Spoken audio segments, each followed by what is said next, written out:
the proposed memorandum of the physical sciences paper 1, the Gauteng Prelim 2020. Okay, so the paper was out of 150. The duration is 3 hours. Let's start with question number 1. Question 1, they're telling us for options are provided as possible answers to the following questions. And each question has just one answer. Here we must choose one and then indicate what we have. Okay, so 1.1, they're telling that the diagram below shows a trolley that is held stationary. And slope is imbalance that has a reading of 8 centimeters. The weight of the trolley is down, and there's also friction between the trolley wheels and the slope. What is the reading? Okay, so looking at this question, we know that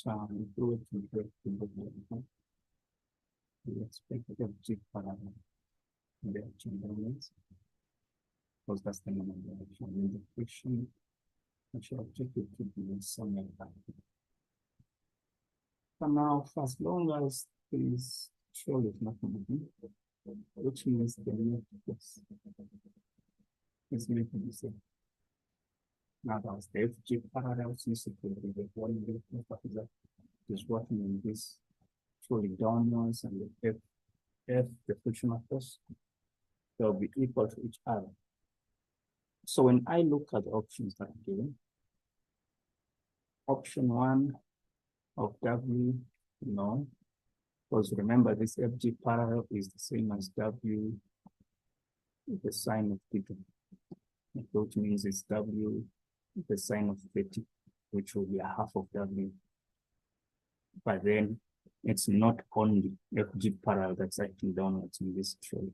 So A is out. Then W plus F wouldn't make sense.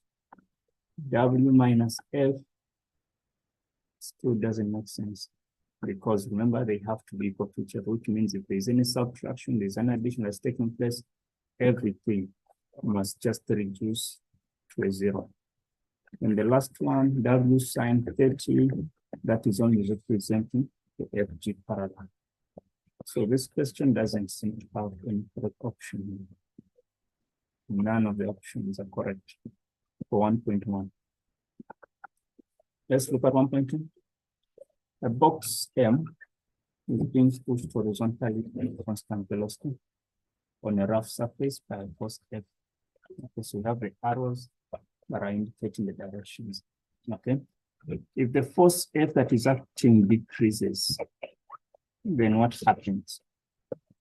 If no force acting on the body decreases. Okay, that sounds correct. Velocity of the box decreases. That's automatic, because since the force is going to decrease, which means even the rate at which it's moving will also decrease. Acceleration increases. The acceleration will instead decrease. The normal force increases. So option A and B, I'll go for option B, which is kind of straightforward. The velocity of the box will decrease. Then now, 1.3, the ball is dropped from the height. After it falls, it reaches a velocity. Which of the following is correct? After it falls the meters. Now remember this is VP. Okay.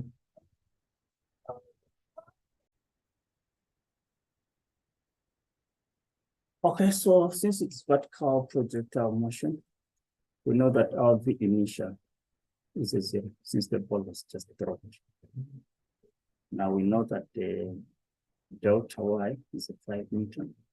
The acceleration due to gravity is 9.8 meters per second. Okay. Now after it has fallen 2 meters, it reaches a velocity. They want us to get a statement for 3 meters. Telling us at 3 meters, the velocity is going to be this. I don't know that. Let me first find what the speed is at 2 meters and then at 3. So if I use the VF is equal to the VI, I'll use the AT or the GT. So RV final is what I'm looking for. Initially 0 plus 9,8. But this doesn't have time, which means not going to make sense. There's no time involved. You don't have anything to do with time. How about I use the V squared one? It makes sense, yes. VF squared is equal to VI squared plus 2AS or delta X or delta Y. Then, so our VF squared, we initially say is a 0. 2 times 9.8 times 3. Okay, so when I get to my calculator, 2 times 9.8 is going to be 19.6. Then 19.6 times 3 is giving me 58.8. Then when I find the square root of the answer, gives me 7.66. So the velocity after 3 seconds, after 3 meters, has to be 7.6. Telling us that the velocity is 3, that is out. The acceleration is 3 now, then the acceleration must be 9.8, which means option C makes a lot of sense. We don't even need to look at it because the ball is right, which is also wrong. Okay, then 1.4. In which of the following rows does the type of collision match with the total momentum as well as the kinetic energy? So with elastic collision, momentum is conserved, kinetic energy is not conserved. This is one. Inelastic, momentum is conserved, that's correct. Kinetic energy is not conserved. So I think it has to be B. Because in B, we can see that everything is correct for the momentum and the kinetic energy. Then 1.5. A block slides over a rough horizontal surface and eventually stops after 1.5 meters.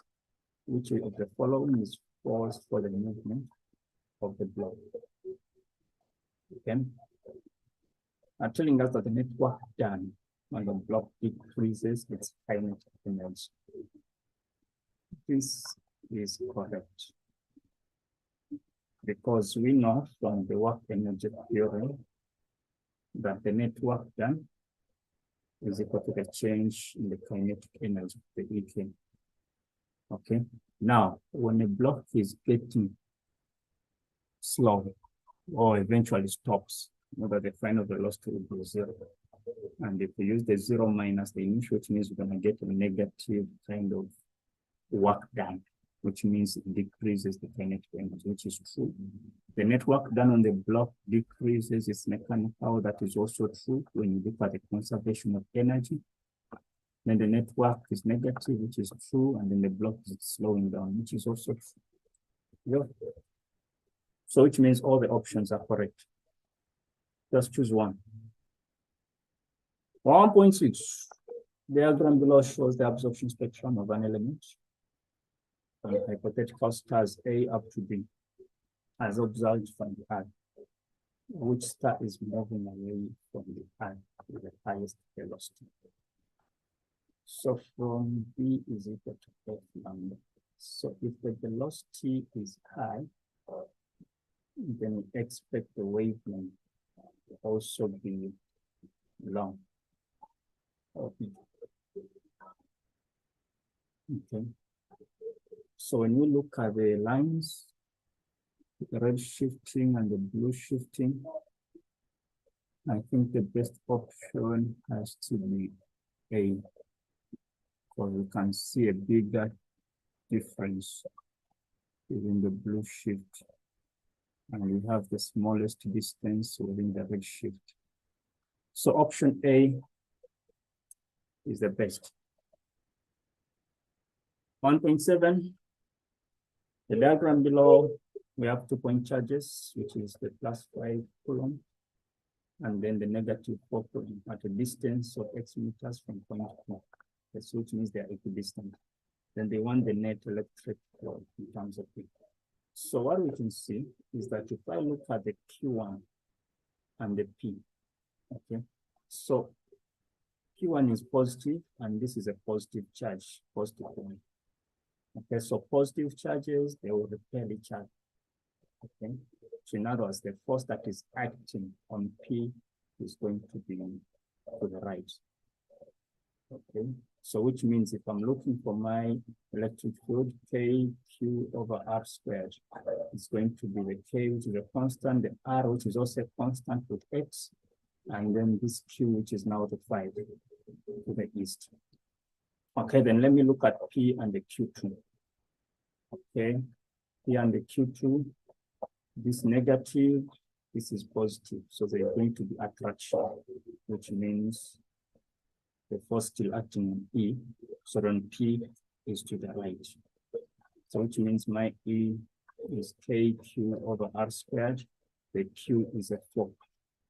Okay, so if it's a 4 to the east, which means the net is going to be this 5 plus the 4, which must give me 9E to the right.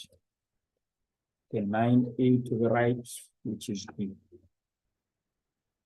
Okay, then 1.8. 1.8, we have the circuit below, which is set up. The reading of the EMF is 9.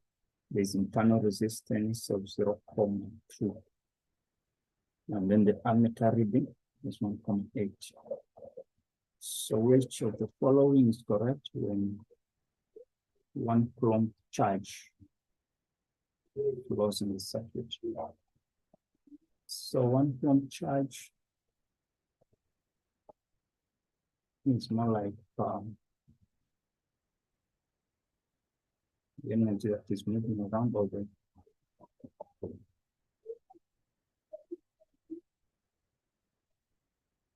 Okay, so when we look at this, we have some sort of internal resistance within the battery. Okay, so 1 coulomb charge flow.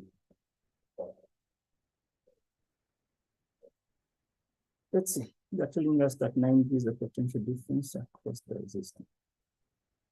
So if the current is 1.8, okay, now that P is going to be but we know this EMF is I plus I small r. They give us the internal resistance as 0.2.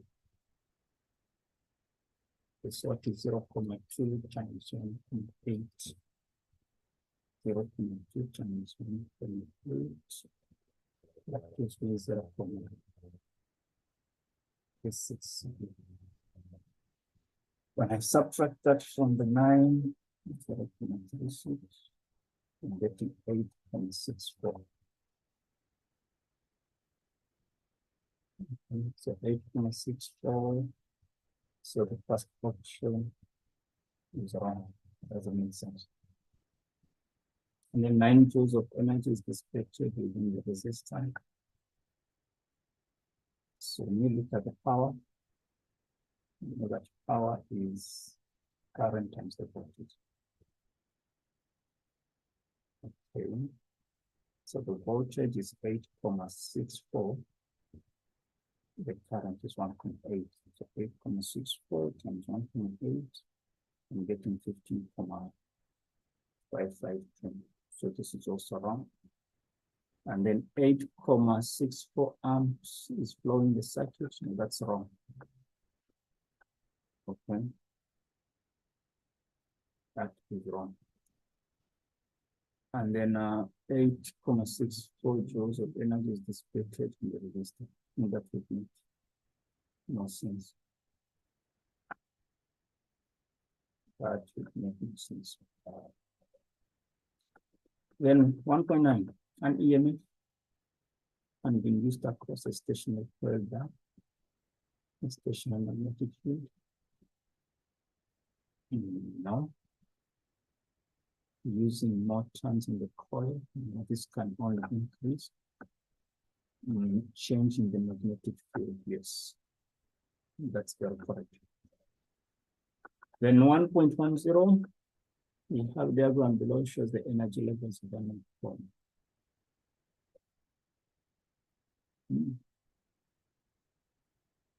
The energy needed to excite an electron in the ground state.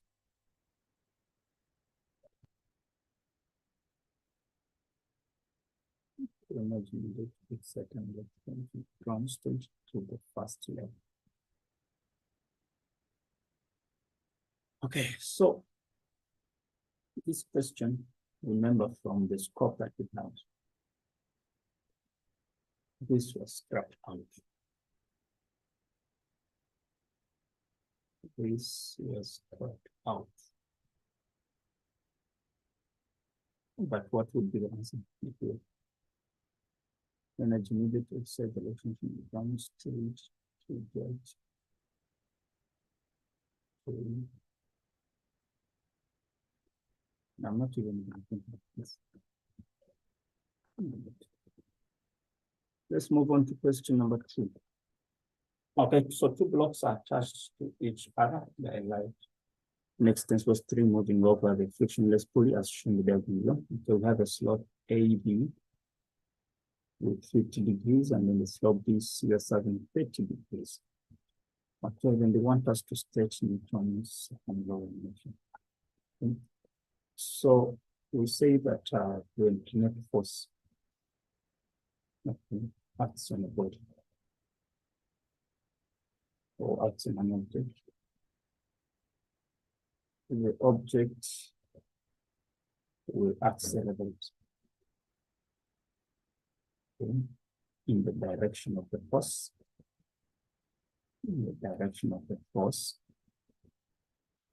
and then this acceleration is directly proportional. It's directly proportional to the force, and inversely proportional,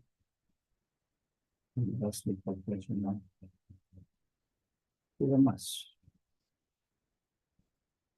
Just as straight as that. Then they're telling us that the coefficient of kinetic friction between the slope BC is 0.2. They need us to draw the direct line at M2. So when you look at M2, one, we're gonna have the FG parallel moving that direction. We're gonna have the tension of the string. We expect to also have the normal force upwards. Let me just put it in. The normal force acting downwards, and then the FG perpendicular in this sort of direction.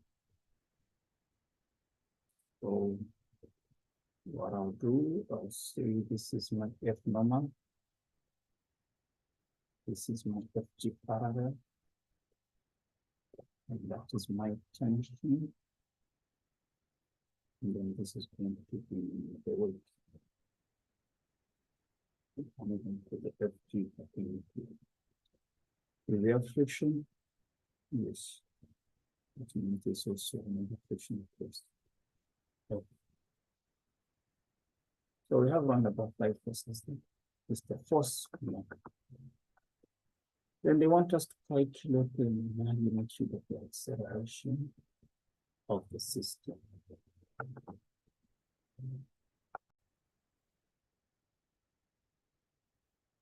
Okay, so for us to get the acceleration of the system, it's either we look at the 2 combined values at once. That will give us an option of eliminating the tension O, we just look at the second law of motion of the F net is equal to MA, so that we can get our net force and then the acceleration in return. I don't know which option will be bigger and better. Let me just, what is happening with slope AB? The friction is, it's small, which means there's no friction. Yeah, we can do that.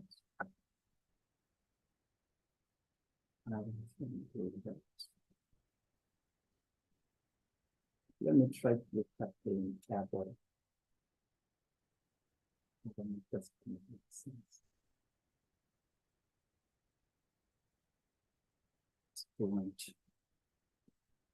Makes sense, one makes sense. Let me look at body A, the M1. So when I look at M1, if I assume that this system is going to move in this sort of direction, which means the tension here must be greater. It's going to be F net is equal to MA. Okay. Then that's going to be the tension minus. Let's just put it aside. So we're saying the tension minus the FG parallel must give us the MA. Okay, we don't know the tension, but we know that the mg power is going to be mg sine of theta. Let me just substitute. So we know that the mass is 12 kgs. So that's a 12 times 9.8. And then the sine of 50 is equal to 12. Now, for that, my equation number 1. Then when I look at M2, okay, consider M2. So the FG parallel is going to be greater. So I have my definitive is equal to MA, which means my FG parallel minus the frictional force minus the tension must give me the MA. Okay, so what is the mass of this body? It's 70. 70. With the frictional force as well. So that is 70 times 9.8, the sine of it. That's correct. Minus the frictional force. Remember, frictional force is always given as the coefficient times the normal force, which normal force is mg cos of the angle of inclination. So I'm just going to substitute that. So minus the 0.2 times 70 times 9.8. The cos of 30 minus the tension, it must give me 70 times the acceleration. Okay, then since I'm not interested in getting the tension, I can look at equation number 1 and make tension the subject. Okay, so my tension will be 12A plus 12 times 9.8 sine of 50, getting 90, 0.0868. Okay, then I'm going to get this and replace it where I see the T. Okay. Then this is going to be 70 times 9.8 sine of 30, I'm getting 343 minus the frictional force 0.2 times 7 times 9.8 cos of 30, that gives me 118 0.819. Prefer 3 decimals. Just for the sake of accuracy. Then I'm replacing the t, which is 12a plus the 90,0868. We said it must give us 78. So when you subtract that, 3, 4, now let me just open the brackets first and then 343 minus 118.819. That gives me 337.181. So minus 12a minus the 90,0868 must give us 78. So I can move this 12a to that side. That's going to give me 82a. And then 224.181 minus 90,0868. I'm getting 134.0914. Then I'll divide both sides by 82. So over 82 over 82. Okay. Then I'm getting 1.635, which is approximately 1.64 meters per second squared. I think this makes some bit of sense. It's acceleration, not so big and not so small. Okay, so that is the answer, 1.64 meters per second squared for 8 marks, okay? Then 2.3, they're telling us if the angle of BC is decreased, okay, to 20. Will the frictional force between the block and the slot increase, decrease, or remain the same? We don't need projectile. Yes, I not skip anything. Will it decrease or increase? So in this case, remember our frictional force. We said it's mu mg cos of theta. We just need to look at what is the cos of 20, okay, and then the cos of 13.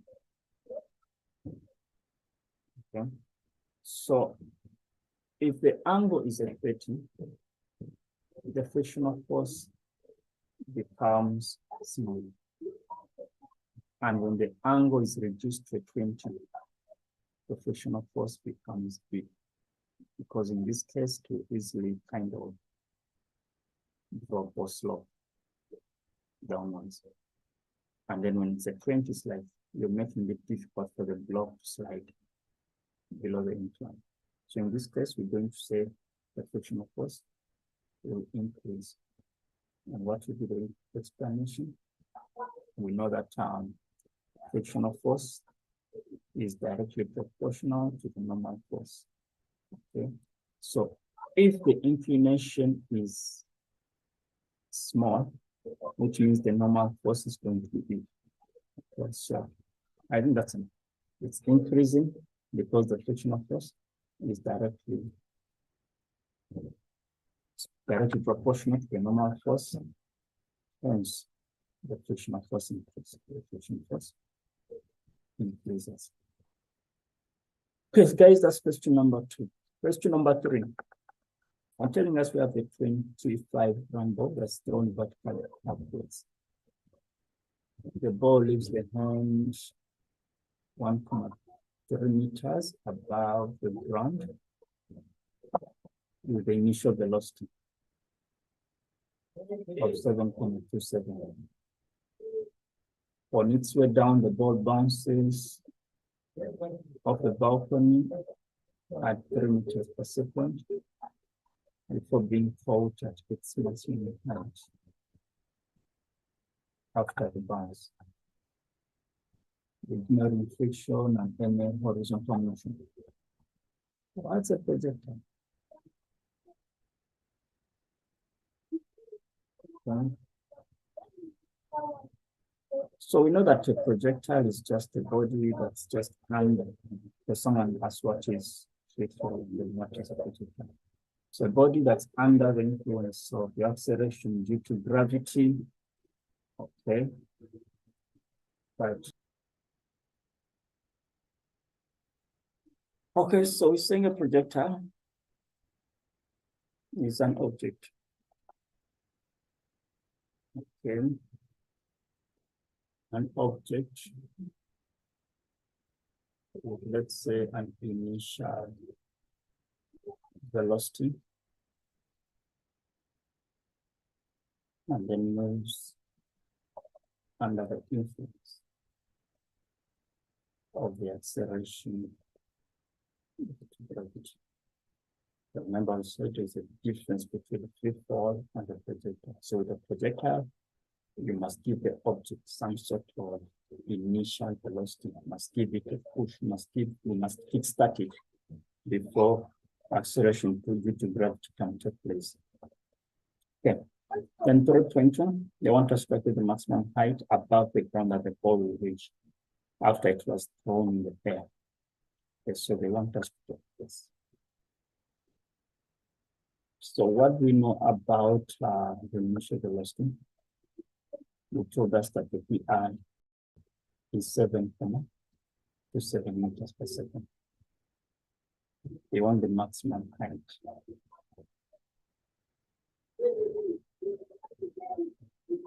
Okay, so we know that at maximum height, the V final has to be 0. Okay, I think we can use the V squared. So VF squared is equal to VI squared plus 2. Here you can see delta Y. Okay, since the ball was thrown upwards, I'm going to take my upward negative and my downward to be positive. So this is a 0 squared. It's equal to VI, which is 7.27 squared, plus 2. Our is now negative 9.8 times delta Y. So 7.27 squared is giving me 52. 857 is equal to 19.61. Okay, so this one will be negative 19.6, but when I transpose it, I'll get a positive. Then I'll divide both sides by 19.6. We're getting the 2.6965, which is like approximately 2.7. So which means from there up to there is 2.7. But the question was asking us from the ground. Remember, this ball was thrown 1.3 meters above the ground. So it will be the 2.7 plus the 1.3, which is approximately 4 meters. Okay. So it's approximately 4 meters. If I here in front of, it's going to be 2.697. And then I'll put my 1.3, which is 3.997. Which is approximately 4 meters. Okay, then 3.2.2, they want us to get the time that it takes until it bounces off the problem for the first time. So we know that it goes up. And then it bounces. It bounces off with 3 meters per second. Okay. From the time it takes until it can. So from the point of projection, up until it's there. What do you think? That's 3.2. So we could use the V prime is equal to V5 plus 80. Okay, so this 3 meters. And it so it bounces off the bottom because the perfect switching. So are we going to assume that it's a kilometer per second? Will that make sense? No, it doesn't. It will not make sense. Because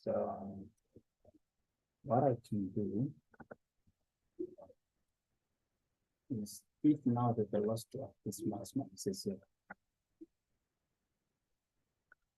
I don't know the velocity of this plane, because that is up to the bounds, which is not going to make sense.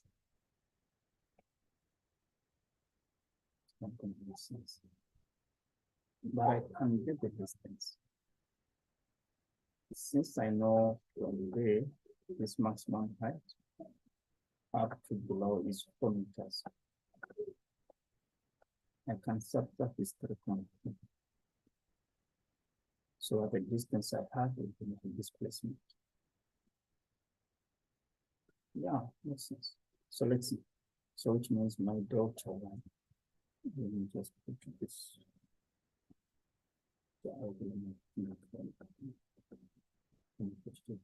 Okay, so saying my delta y is gonna be 4 minus the 3.2, which is 0.8 meters. Okay, so that's our displacement. Our initial velocity, since it was now maximum, is going to be 0. Because now I'm looking at the second journey. Okay, from maximum, now dropping down. Okay, if that is true, I need time. I need time. So the displacement should make sense that second of the delta y is equal to VL2 plus a half H squared. Yeah, it would 0.8. So that's going to die out to be just a 0. This is a half times 9.8 and t squared. Taking the 9.8 to be positive, since now it's the second term that is dropping down. Okay. So this is going to be 4.9 t squared is equal to 0.8. Divide both sides by 4.9 and then find the square root of the answer. And we can see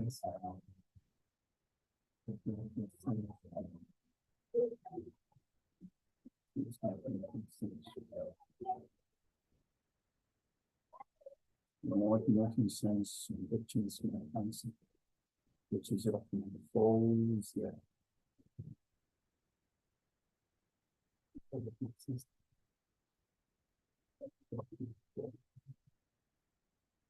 It's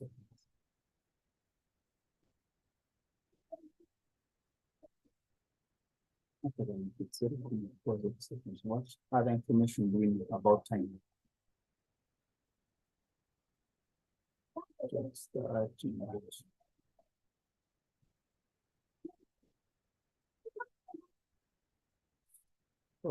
let's see the question. Let's see the question. Because that 0.4 is just for this root, which is for the coverage. The question asks the total time taken from the top. Oops. But then we have to do it back in the class using the change in y. So then what's going to be the displacement? Well, 1.3 up to that. And so it got you as 2.7. So it means you can use the 2.7. Mm-hmm. 4 minus 1.3 plus 2.7. That's very correct. It's 2.7 and then the time as well. So 2.7 is equal to now initial, which was 1.3. There's 1.3. 1,32. Now I'm subtracting a half times 9.8 2 squared.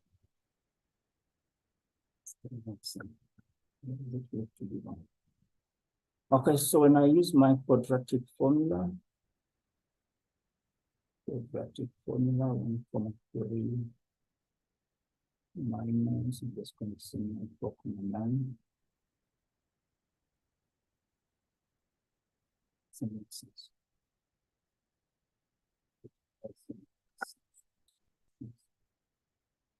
Maybe there's something really wrong.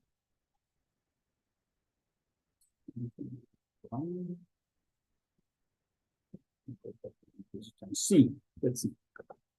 So this was a 0.4, this cheating. And we need the time from the point of projection to the maximum.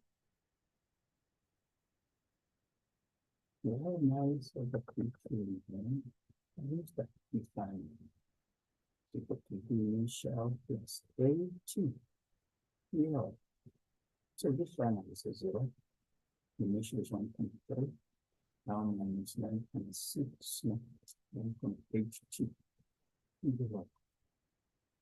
So which means our T is going to be 1.3 over the 9.8. 1.3 divided by 9.8, which is 0.132. Okay. So then I can calculate 0.4 plus the 0.3. So that's going to be 0.5.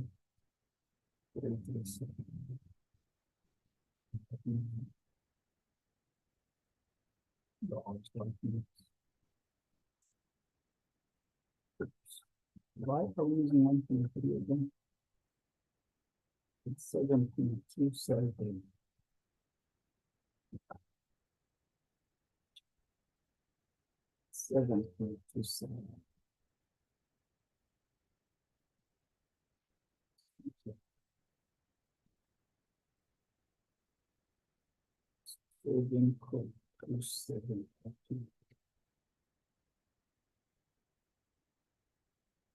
So 7.27 divided by 9.3 is measured in 7.4.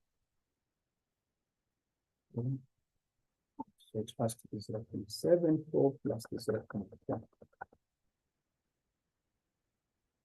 0.74. That gives me 0.1.7. 0.74 plus 0.4. That's 1.14. 1.14 seconds. Yeah. Then 0.3, they want us to stretch the graph of displacement. Before the interaction. We're using the ground as a reference point. Now, remember with the different graphs is the displacement. So how is the displacement? Smaller position. Okay. So we're going to call this the displacement in meters. This is the time in seconds. Okay, so what we shall notice is that this ball is going to start at a height of 1.3 meters. Then it will go up, reach a maximum at a height of 4 meters. That's what we said. Then it will come down after a certain time. It will bounce for that time that we just calculated the 1.14. Then it will bounce up again to another height, which is below the maximum height.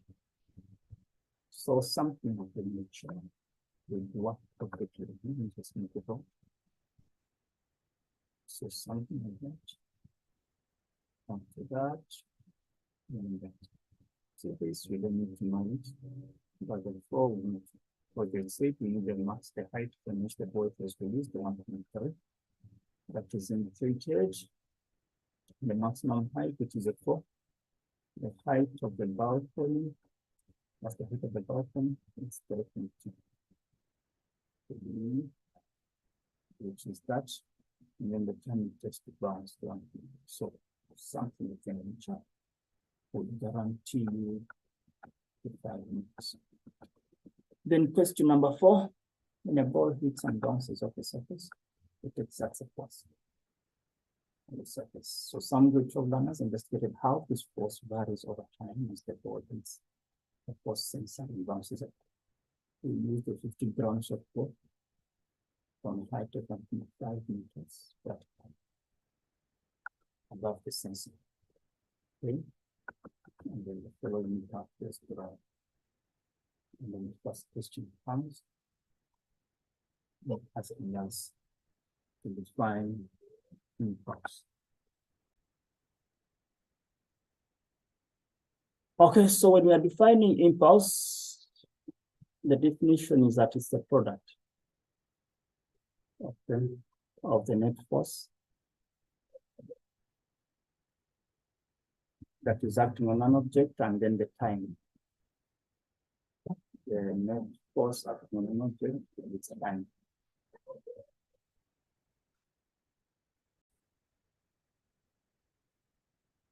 Okay, so we say product of the net force acting on an object and the time that it takes. Okay.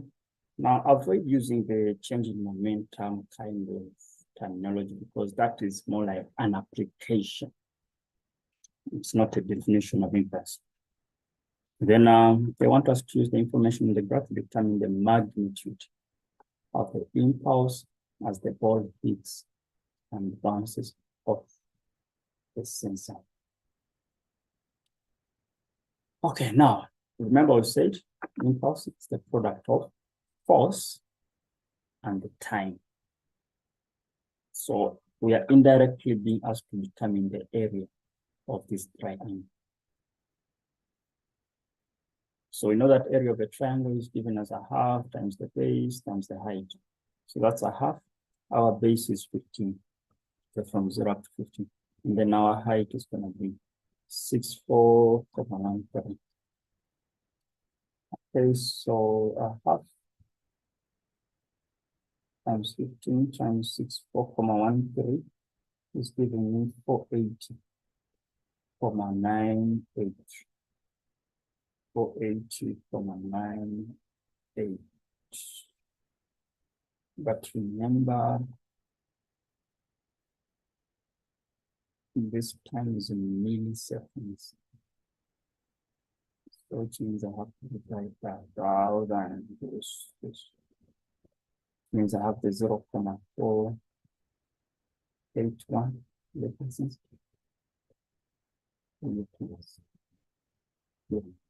Time as in milliseconds, so divide by 1,000 or multiply by 10 to the negative 9.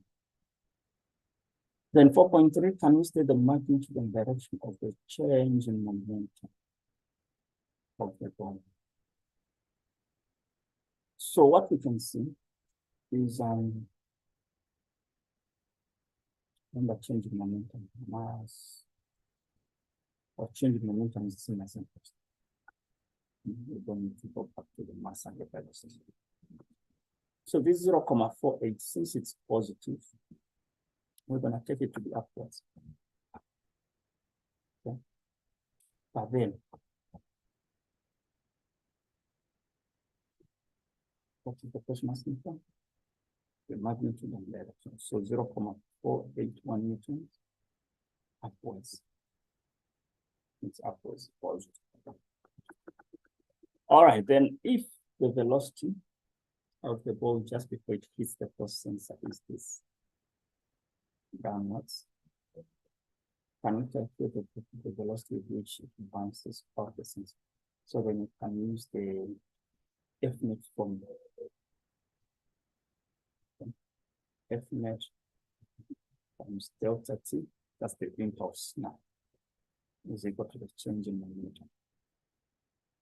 What is the question asking for? Calculate the velocity with which it will bounce up. So it is M, V final minus V initial is equal to F net and delta T. So we know that the F net times delta T will give us that 0.48 hours, which is the impulse. Okay, so we shall say 0.481 is equal to the mass, is 25 grams. 25 or 50? It's 50. It's 50 grams. So convert the grams to kilograms. That's going to be 0.05 kilograms divided by 1,000. I'll open this. The final minus the initial, which is 5.14. I'll start by dividing both sides by 0.05. So 0.481 divided by 0.05, I'm getting 9.62 is equal to V final minus 5.14. Then I'll move this 5 to that side, which will be 8. My sense correct, because the final is moving upwards, and then the initial is moving downwards. So it's a minus, that's a plus, so which means I'm going to subtract. So 9.62 minus 5.14. That's giving me 4.2 meters per second. Okay, so that's our final. So the final is going to act upwards. Then 4.5, we've been told that the ball is now replaced with a hard ball. Remember, the previous one was a soft ball. Hard ball of the same size and mass. Will the force on the sensor increase, decrease, or remain the same? Now, with the soft ball, we know that it will tend to take more time in contact with the sensor, whereas with the hard ball to take less time. So in this case, it's going to increase. Why?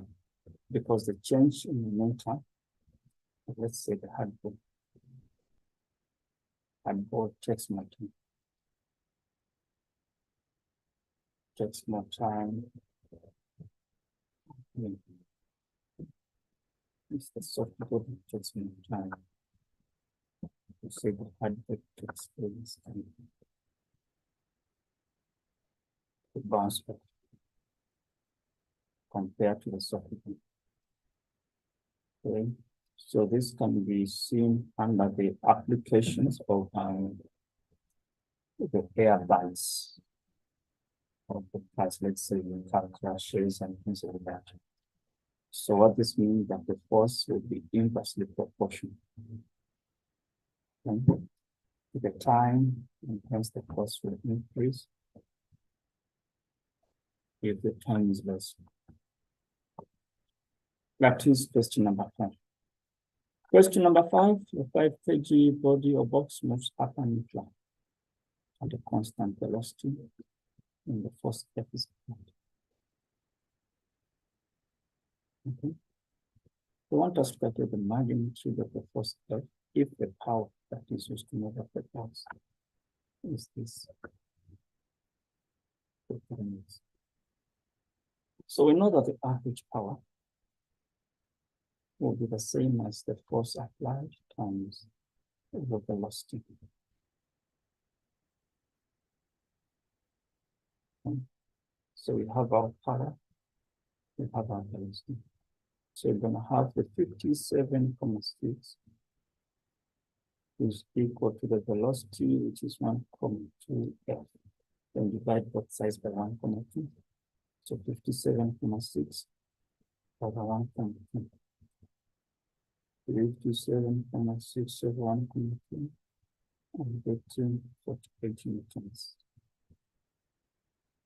Okay, so this is the magnitude of the force that's pulling this object. Then they want us to state the work energy theorem. So this tells us that the net work done Okay, the net work done is equal. The net work done, let's say by net force, by the net force is equal to the change in energy, which is equal. Okay, so if that is true, then they were telling us that the box now slides down this. So still, since the velocity is constant, which means even the force is kind of constant. So if the coefficient of the kinetic friction between that is this 0.25, calculate the velocity at point C using the energy principle on it. So it all depends on how you want to approach this question. Remember, at point B, this object or this box will have mechanical energy. Okay. You have mechanical energy, which is a combination of the kinetic as well as the gravitational potential. And then at point C, we're just going to have the EK to be maximum, since there is no height. So the gravitational potential will be a 0. That's my argument. And remember, energy in any sort of system will always be conserved. Energy will always be conserved. So what do you think? What do we think?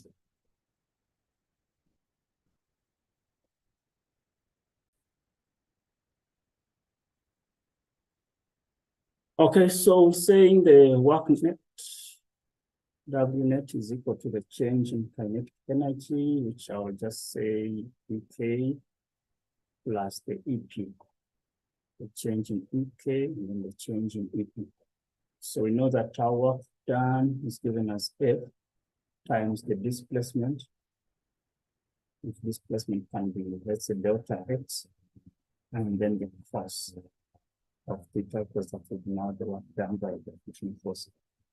This is equal to the change in X is going to be a half m v final squared minus a half m v initial squared. And then the EP is going to be mgh final. Okay. And then the mgh initial. Something like that. Now we know that the force was 48. But remember, this F is for the frictional force, the work done by the frictional force. Because if you look at the free body diagram of this thing, I don't want to use those things of the free body and the forces and so on, but we can also use that and get the velocity. Okay. So let me stick to this.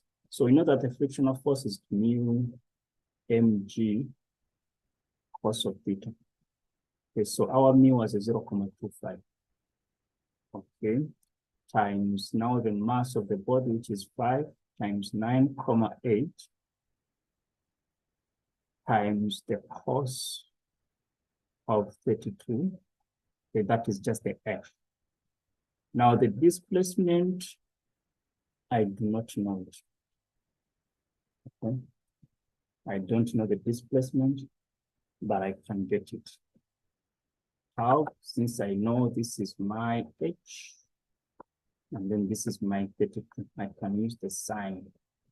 We know that the sine of 32 is equal to the opposite, which is 1,6 over the hypotenuse, which is BC. So which means BC is going to be 1,6 divided by the sine of 32. What does it give me? It gives me 3, something. Let me just do that right. So my displacement, okay, we get to 1,6 over sine of 32. And then we multiplying by the cos of theta, which cos of theta is like cos of 180 since friction is in the negative direction. So when I simplify this, remember this is just the left-hand side. So 0.25, okay, times 5 times 9.8, the cos of 32, okay, times the 16 over the sine of 32, and then the cos of that. I'm getting a 313,665. Okay, but that is negative. Then when I look at the right-hand side, let me look at the B case. It's going to be a half. The mass is 5 into my V final, which I don't know, minus my V initial. What was the V initial? It was 1.2. And then when I look at my EPs, the mass is 5. The gravity is 9.8. The height is 0. Okay. Then I'm subtracting the 5 times 9.8 and then the 1.6.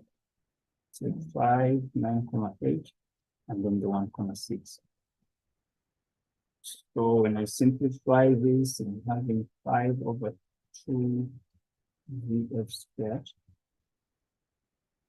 This is out. And I open this, what is 1.2 squared times 5 over 2. That's gives me 3.6. So minus 3.6. Then minus 5 times 9.8 times 1.6. That is 78. Okay, so this is what I'm having by my right-hand side. This is what I'm having by my left-hand side. So now it's time for me to compare the two sides. So 5 over 2 VF squared minus, okay, this is 3.6, I'm getting 82. So minus 82 is equal to the 3.13,665.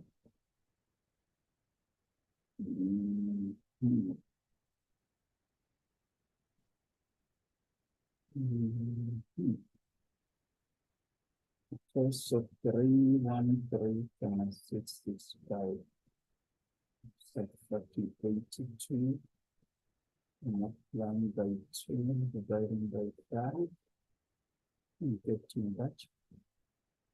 And then I'm getting 9.6.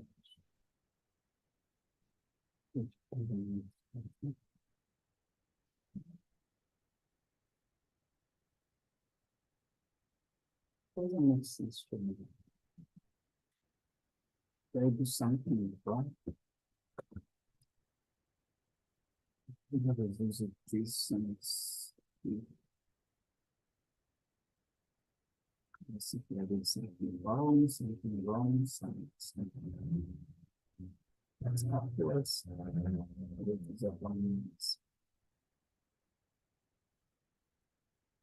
We said 5 times 9.8 times 1.6. That is 78. Okay. The 0 is out. 1.2 squared times 5. We get to 3.6, which is 35. And then we have a half of that. So which means divide that side.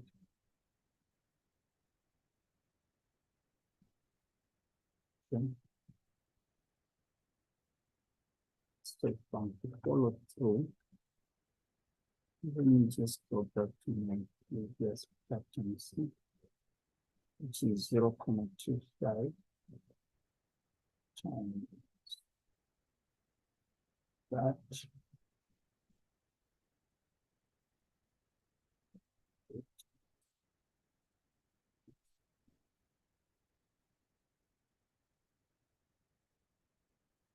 Which is that. So my correspondences are still fine.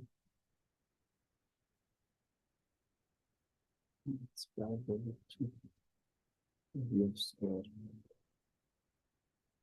minus the 80. They divide both sides. No, not the 82 first. The 82.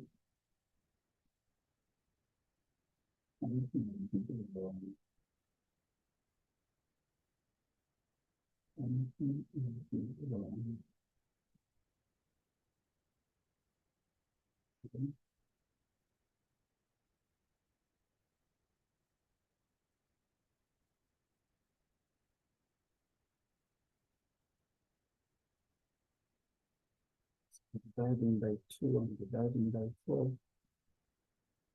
That's okay. I'm just going to ignore the sign here. Make it positive.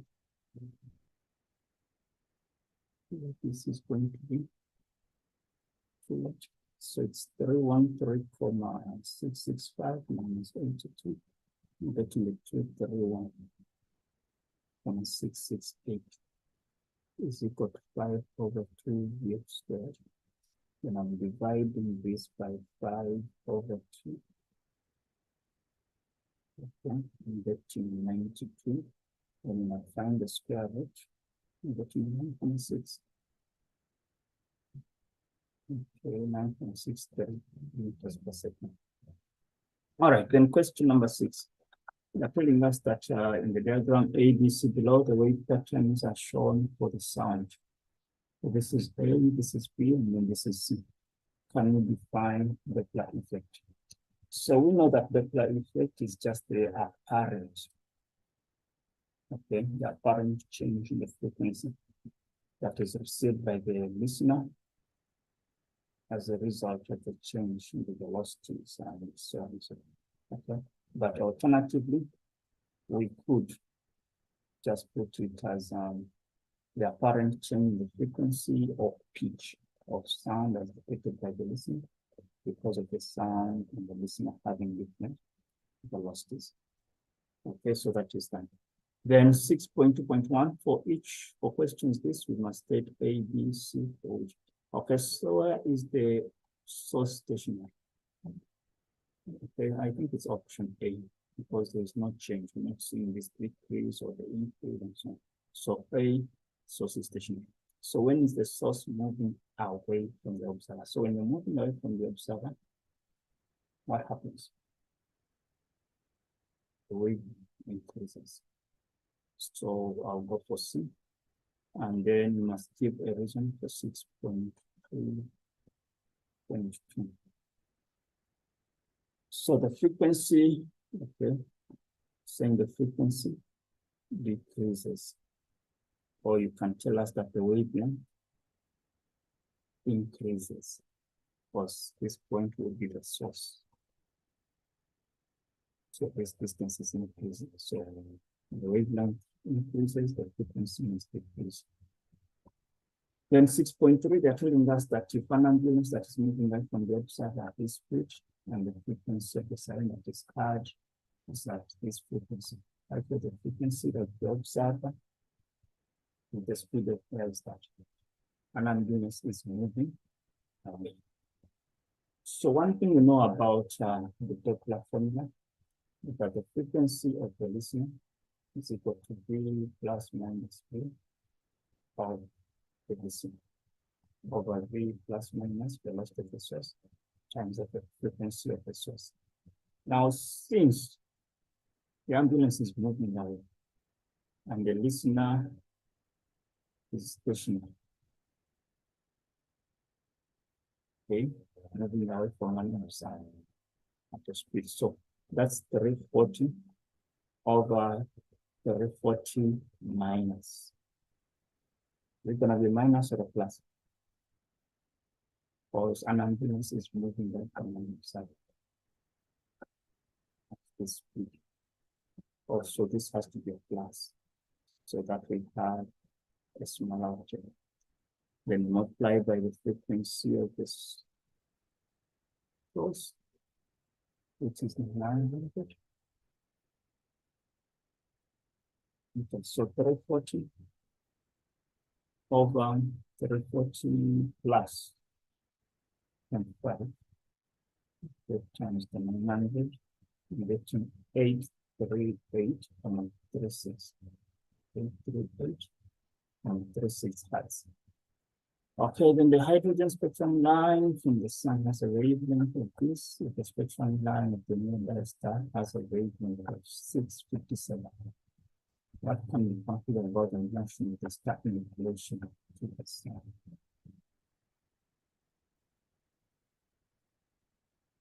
Okay, so we can see that the wavelength of the spectrum lines of the hydrogen atom from the star is longer. Okay, the wavelength is longer because this is 656, this is 657. So the star has a longer wavelength than the hydrogen atom of the sun. So which means this is going to be a redshift, and this simply means the star is moving away from the sun. Okay, question number 7. Question number 7. An investigation was carried out to show how electric field varies at this distance with positivity charge, positively charged field. To achieve this, positive charge Q was varied and so on. So the following table, so you have the charge in nanocoulomb and then the electric field.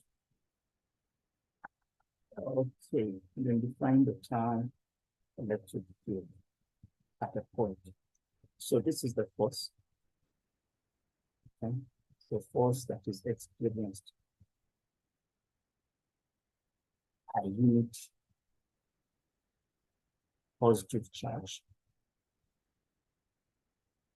at that point. So when you check out the videos of electrostatics, you get that definition or the definitions. Then they want us to draw the electric pattern for positively charged. So when it is positively charged, we expect the field lines to be moving out. Okay. Remember, these field lines should never cross. So that is that. And then 7.3, they want us to plot a graph of P versus Q. With the graph here, P versus Q. So I'll just try to put that sketch. There's a graph page. Let's say 1, 2, 3. I'm just gonna use 2, 4, 6, 8, 10, and so on. Then here I can use transit. It makes sense. 10, 20, 30, 40, 50, and so on. So we know that 1 is with a 4, which is somewhere there. And then 4 is going with 16, which is slightly below. And then 8, this is 8. It's gonna go with 42. It's slightly above. 14 or 11. It's slightly above 40 there. And so on. So just plot the points, but you're gonna notice that these points are not forming like a normal straight line. So it means you need to draw a line of best fit, a line where all the points are close to that line. Okay, all the points may not pass through the line, but all the points must be close to the line. So that is the graph that will be needed for you to get performance. And then you need to use the graph only to answer the question. Identify the controlled variable. So in this case, the controlled variable If you have to look at the graph, remember it is the E versus the Q. Okay, E versus the Q. Now it's the other way. This is the Q, that's the E, not the E versus the Q. So the only thing that is controlled here, because they said the distance is varied and the distance away from the positive charge, fixed distance. So that is the controlled variable. So the distance. Okay, and then the dependent is the E, the electric field. Remember, in any graph, whatever appears on the y-axis becomes the dependent. The x-axis, the horizontal, is always independent. And then determine the fixed distance between the charges.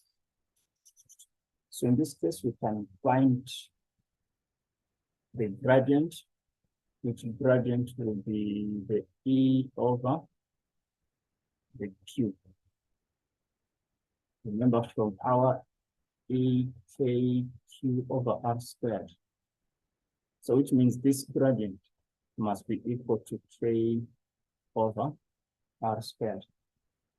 That's what I'm seeing from this formula. If I can get E over Q, which is the gradient, then I have. So we need to find the gradient. So with the gradient, we can find, I don't know, we can use the gradient, so we can even just gradient with this graph of mine that's not accurate. It's going to be a bit weird. But no, it's fine. We can get any points. Let's say I'm using the first point and then the last point. Okay. First point and then the last point.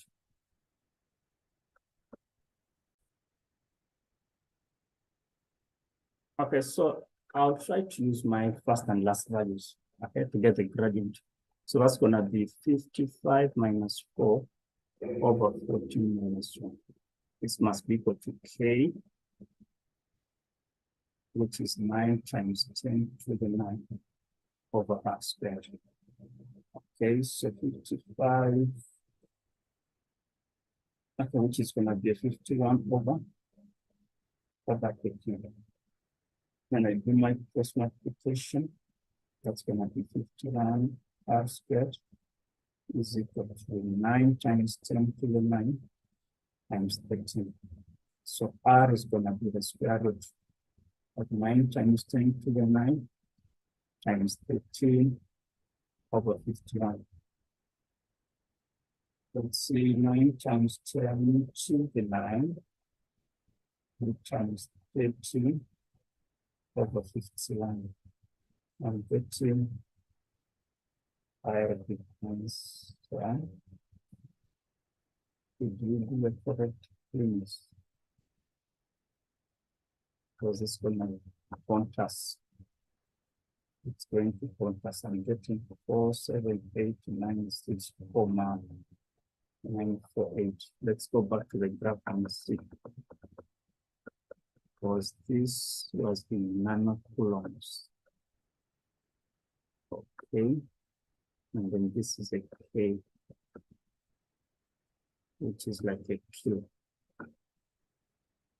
Okay, we can now see. So nano and kilo. So the Q is times 10 to the negative 9. And then this is times 10 to the third 2. So when I simplify that, okay, I should change a whole lot of things. This and that. It's gonna give me now the 51 times 10 cubed. But why am I doing that? Just say 10 cubed. And then this is times 10 to the negative 9. Let me just include it there. Times 10 to the negative 9. And then times 10 cubed. Yeah, perfect. So I'm getting 0.04789. I'll just make it 9 meters. Perfect. So guys, that's the answer. Then question 8, a battery in the circuit below has an EMF of 6 and internal resistance of that. With S1 and S2 open, can we give the reading on V2? Where is V2? This is V2. So V2 is connecting the EMF, which has to be 6 volts. Okay, it's connecting to the battery. Then with S1 closed, if this is closed, it means the current is now taking this route, passing through R and then this. Okay, telling us that the reading that was recorded is 0.75 for the amp. Explain the meaning of this. Okay, so in a charge of 0.751, I don't know, are they asking us to explain what current is? Okay, so you can say the charge of 0.75 coulomb traveling in 1 second, because that's what current is. Then with S1 closed, we want us to calculate the internal resistance. Okay. So we can use the EMF formula. Okay, which EMF is I into R plus small r. We now know the current is 0.75. Our EMF was a 6, 0.75. Do we know the external resistance? No, that's what they want us to do. The internal resistance, they give us a 0.4. Divide both sides by 0.75. 6 divided by 0.75, I'm getting 8. And then 8, I subtract 0.4, I'm getting 7.6. Okay, same divide.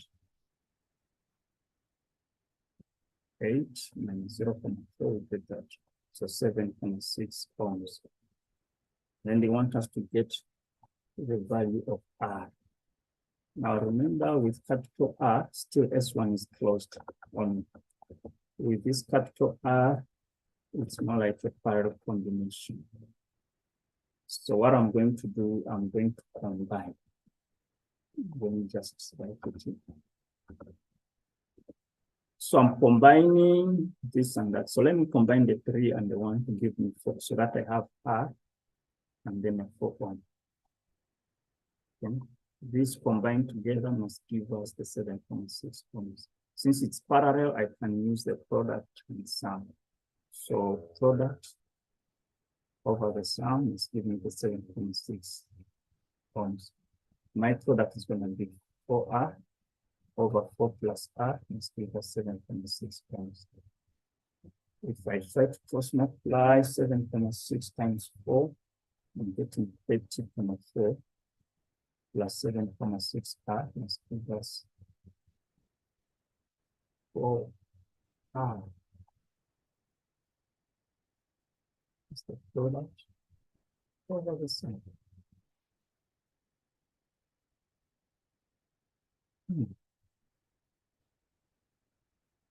Why am I getting something different?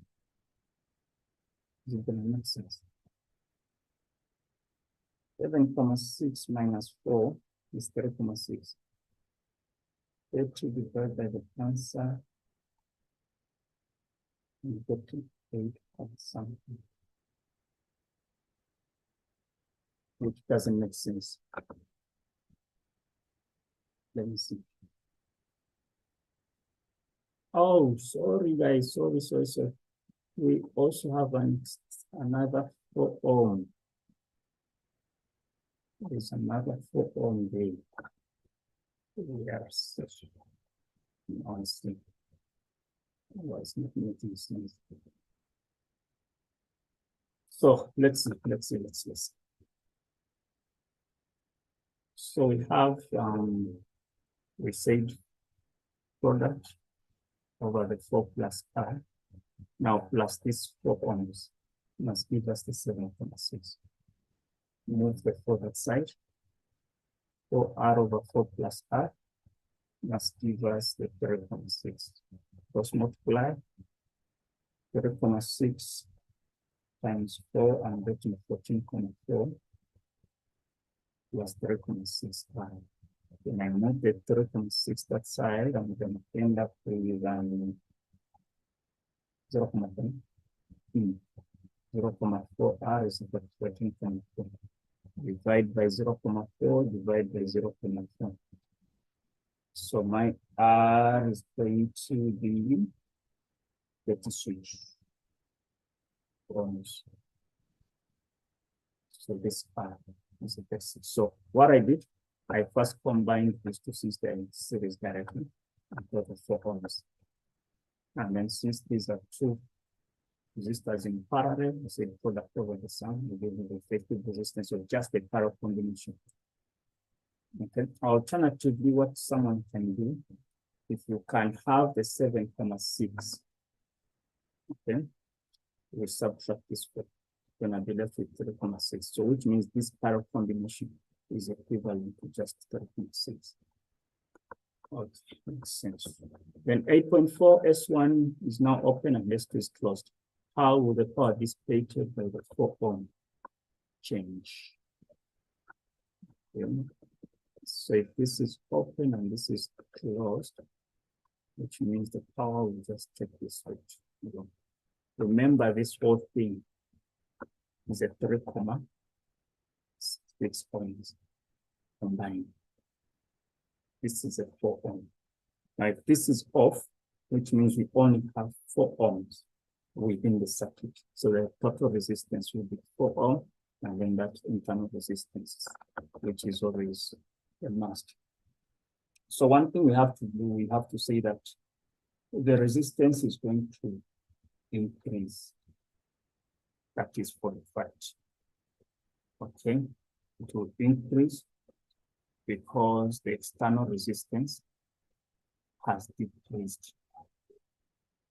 Okay, so the power, we're saying the power increases because the external resistance has decreased. Then you can tell us, so you can use the formula of power being directly proportional to I squared R. Okay. Then 8. They are telling us that 12 learners conducted an investigation to determine the internal resistance of the battery, the circuit below, with that. Okay. And then a graph was plotted. From the graph, can we deduce the EMF? So EMF is basically where the graph normally starts, as long as this potential difference against the current. So this graph is starting from 4.5. So the y-intercept, that is the EMF. Then calculate the internal resistance there. So internal resistance will always be the gradient of this graph. The gradient, because if this is potential difference in the current from EMF is equal to 5R. If we get the EMF over the current, then we end up with the internal resistance. So the gradient, so we consider the change from there up to there is going to be 4.5 negative. Because I'm getting the negative of positive. So whichever you look at it, can have 4.5 to 0 minus 4.5, which is negative 4.5. Then I'm dividing it by from 0 to 7.5, which is positive. So I'm going to get a negative answer. Why? Because when you consider this line is having a negative gradient. So it's negative 4.5 divided by 7.5. That's giving me negative 0.6. So which means our internal resistance is 0.6. Question number 9. Study diagram below and answer the questions that follow. So what type of generator is shown in the diagram? You must motivate to answer by referring to the specific names of the components. Okay, so this has to be, we have this and this, and then we are calling it a generator. So it's an AC generator. Okay, number one, it has just the pins. That's number one. And then number two, it has a handle, which handle will be turned for you. Okay. So if it was connected to, let's say, power supply or something, then it would definitely be a DC. Then indicate the direction in which the current will flow in section A. So since we've seen the field to be moving in this direction, we want us to get the current.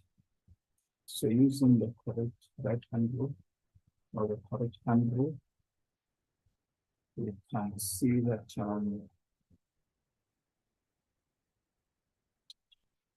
it's moving that direction. So it's going to be B to A. It's going to be B to A. And the 9.3, the following graph was obtained from the generator. How many rotations are we having? So it seems that from here up to here,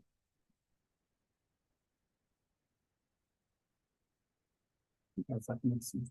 No, from here up to here, that's one rotation. Okay, the trough, and then the crest, one rotation, and then this is a half. So we can say that it is 1.5 rotations, or 1.5 times. And then they want us to define root mean square, RMS. Okay, so root mean square current is saying that is the alternating current, which produces the same amount of energy as the equivalent of the DC. This is saying is the AC current that produces AC current, which dissipates, or we can produces same amount of energy. And amount of energy as the DC. Then calculate the average power. So with average power, remember we need to know the maximum power. Okay, so if we have I RMS, we shall get our I max divided by the square root of 2. And we know that power can be given as I squared R. Okay, we have the resistance, or we need the current. In the question, they told us what is going on. And we can see from the graph that the current is 15. So what we're going to say, we're going to convert this maximum current, which is 15, over the square root of 2. I'm going to square this, and then I'm going to multiply by the equation. So it's saying 15 over square root of 2 squared times the 30. That's giving me 3375 watts directly. So if you have decimals, because of being this separate and rounding it up, no problem, but the answer should be close to the same.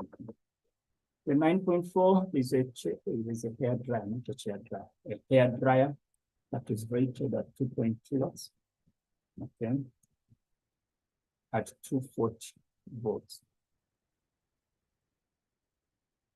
Then assume that the hair dryer is secure resistor, that is the maximum current that flows through the hair. So what we can see then is that we have the power. Okay, so we know that. Let me just choose a different color. Okay, the P average is I times P. Now, what is our power? It's 2.2. What is our current? What is our current? Our current, we don't know, but we have the voltage, which is 240. So I'm just going to say 240 R. Then when I divide 2.2 by 240, I'm getting 9.16.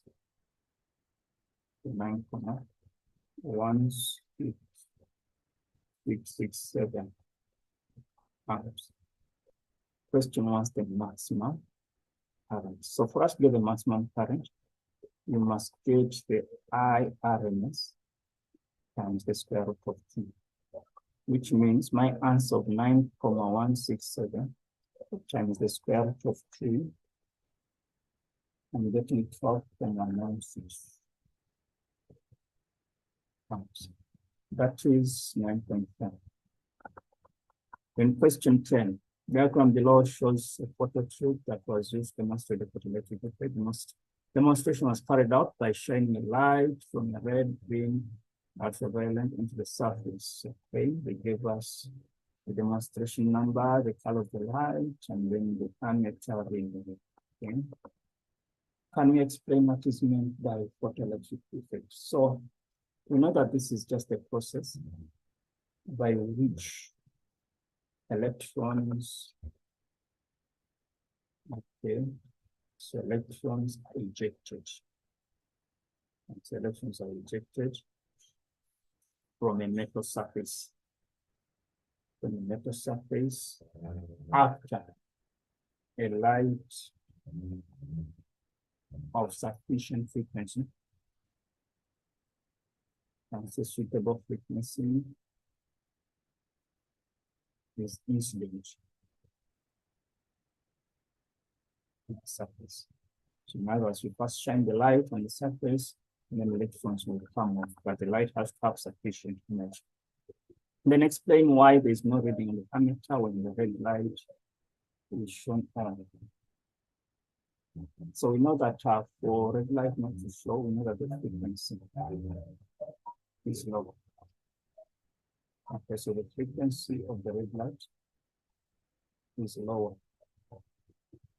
The frequency of the red light is lower than the minimum, which minimum is normally known as the threshold, the minimum frequency needed. Then for the following statements, use increase, decrease, and so on. So the kinetic energy of the photoelectrons dash when an ultraviolet is shown on the surface. So in this case, we're just going to set increase. Okay, and ultraviolet, and the reading is a yes, so it increases. Then the reading on the ammeter dash when the green light. So green light is also a yes of higher intensity. Explain the observation. So since the ammeter reading is a yes, which means this increases also.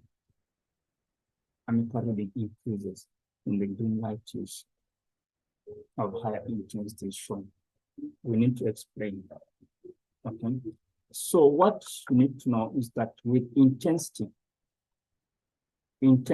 increases the number of electrons, or the number of photons, not electrons.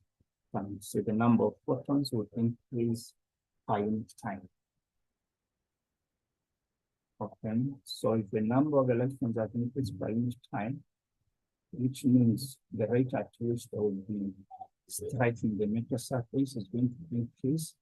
Hence, the number of electrons that are leaving the surface will also increase.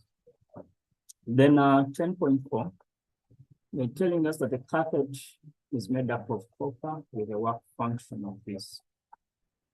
Okay, so which means W naught is 3.52 times 10 to the negative 19 joules. If ultraviolet with a wavelength of 390 times 10 to the negative 9 meters was used during the demonstration, calculate the speed. They want us to take the beat. Now we know that E, the energy, must be equal to W naught plus the EK max. Okay. So this E can be given as H lambda over C is equal to our W naught. Plus we can still take the EK max and then we can do the substitution. So the value of H is always 6,63 times 10 to the negative 35 in this step. Times the wavelength, which is 319 for the seed 390 M. Why am I saying wavelength? I think I've messed up this formula. Let me just confirm it's HC over lambda. Sorry guys, I thought it's HC over lambda. HC over lambda. So 3 times 10 to the positive 8 over now the 390 times 10 to the negative 9, since it was number. This must be equal to the work function that they gave us. Its work function was 3,52 times 10 to the negative 19 plus my EK max, which I don't know right now, but I'll sort it out. Let me first figure out what is this and that.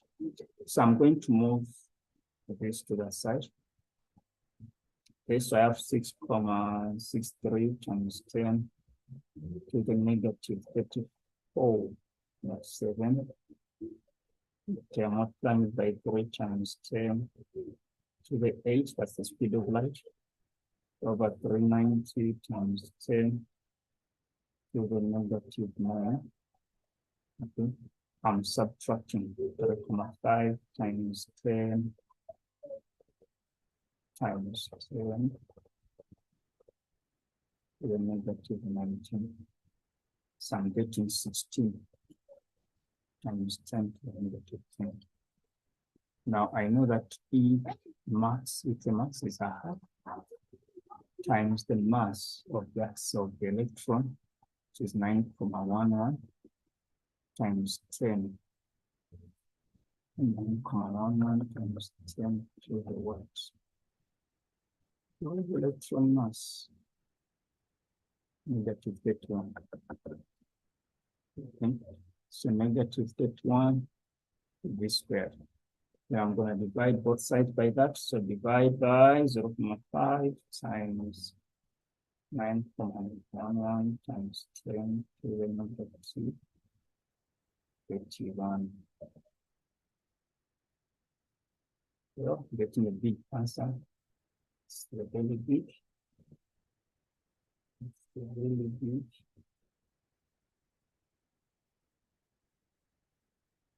Okay, but I need to find the square root of the answer. Square root of the answer, which is the velocity, is giving us a big answer.